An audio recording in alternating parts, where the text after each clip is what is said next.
Now to the man wrongfully deported to El Salvador last month, Kilmar Abrego Garcia. Multiple sources now telling ABC News that Secretary of State Marco Rubio has been in touch with El Salvador's president about him. ABC's Zareen Shah has more. In the shadow of the White House, May Day marchers demanding justice for Kilmar Abrego Garcia, the man wrongfully deported from Maryland to El Salvador. 2 weeks ago, the Supreme Court ordered the Trump administration to facilitate his return to the U.S. Today, the White House defiant. Somebody that has extensively documented membership in MS-13, a terrorist organization, and of course he had MS-13 tattooed on his knuckles. Repeating accusations the administration has never documented in court. But sources tell ABC News Secretary of State Rubio is in touch with El Salvador's president about Abrego Garcia. Has a formal request from this administration been made? Well, I would never tell you that. And you know who else I'll never tell? A judge.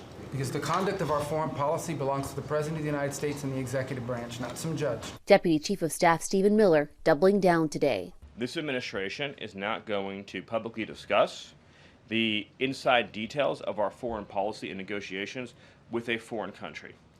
And in particular, we are not going to allow a district court judge to try to become the Secretary of State. In our exclusive ABC News interview, President Trump suggested he could get Abrego Garcia back if he wanted to. You could get him back. There's a phone on this desk. I could. You could pick it up, and with all the power of the presidency, you could call up the president of El Salvador and say, send him back right now. And if he were the gentleman that you say he is, I would do that. But the court has ordered you to facilitate that.